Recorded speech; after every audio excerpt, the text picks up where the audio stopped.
was a benchmark football game that became more important over time, you know what I mean? And it's a blessing that nothing really went sideways, because it could have, you know. There's a lot of people that believe that Bryant, in a way, set that game up and wanted it to happen in front of his fans to show them that it was foolish to not welcome black players. I mean, did you ever get that sense? Over time, not at the moment that it was going on, you know, but I'm sure Coach Bryant knew that he had to show the powers that be that black and white players could play together, you know, and play at a high level together. And, you know, his belief as a football coach is to have the best talent so he could have the best team and the best program. And he knew he needed African American players to be a part of that in order to achieve, you know, to keep moving forward and to move a little higher, you know, and over the course of time, you know, the rest of the 70s, they won 3 national championships, and over the course of time, you know, it is what it is. Look at them now, you know what I mean? I mean, now and up to that point from then was, you know, is a direct result of that game that night in Birmingham that wasn't on TV. It was just played in front of those people in that stadium. You know, I personally didn't hear any negative comments and from the fans or from the players. You know, they were, I mean, they played as well and as hard as they could play, and so did we, and we were much better than them that night, you know what I mean? And you know, but Coach Bryant the next year in '71 made sure that didn't happen again. So, you know, that's how great of a coach he is. He said, I'll take one once, but I'm not going to take it twice on the chin, you know. You know, it was a fun evening. It was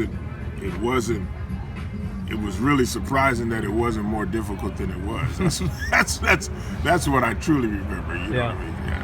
I've read that crowd went pretty silent at some point. You know, once it became clear you guys were kind of laying it on them. I know you say you didn't hear a lot of things from the crowd, but do you remember that standing out?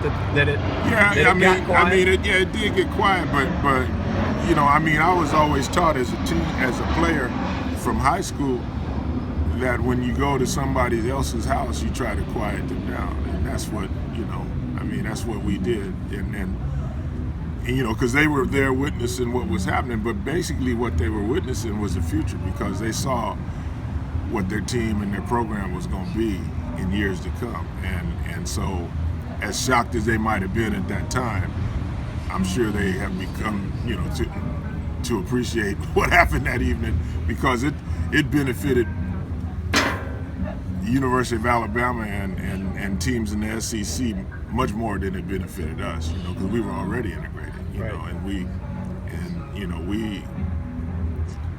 we had been integrated for a while, but for them, you know, that was just the start of it. You know, I know even though they had Wilbur in the program, you know, he couldn't play as a freshman, so they had started, and I had, in high school, my senior year, I got a recruiting letter from the University of Alabama, but, you know, there's no way I was leaving Santa Barbara to go to Tuscaloosa, so, you know, that would be like a 360-degree change in lifestyles, you know what I mean?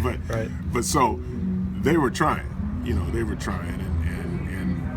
that game just pushed it a little bit further and made it happen probably more rapidly than it would have happened if they hadn't have played the game. When do you remember realizing? I know you said it was really down the road. When do you remember realizing, wow, that was a pretty big night. That was a pretty significant moment in history. Probably years later, and mostly when I talked with older black men who grew up in Alabama, Mississippi, and those areas, and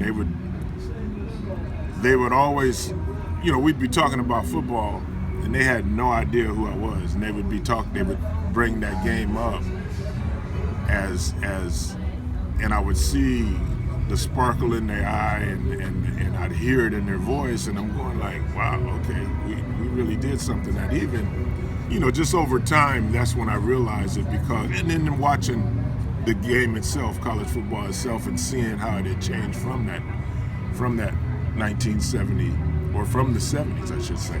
And so then they would find out eventually who I was, and then they would say, well, like, you're the guy. I said, no. I said, I'm one of the guys. It was like a bunch of us that played in that game, and we played really well that evening, and we played, as a team. I mean, that team over the season wasn't as good as most USC teams. We only went 6-4-1. We were relatively mediocre compared to the '69 team. But that team will always be remembered for that '70 game that just, changed college football. And so, for me, having played on that team and the team next year, and then having played on a national championship team, it's kind of like I got the complete buffet of what college football is about at a major university. So it for me, it was, it always will be something special. I mean, because you don't ever know what's gonna happen when you play a football game. You just play, right? And you play as hard as you can, and that's all I did that evening, and that's all we all did that evening. I didn't have any malice in my heart because it was an all-white team. It just was a football team that we were playing and we're trying to win and defeat. So to do what little part I did to help do that is gratifying, and to be a part of it is just amazing. And to see what college football is now, and knowing that we had a hand in making it kind of look like this, then it's special.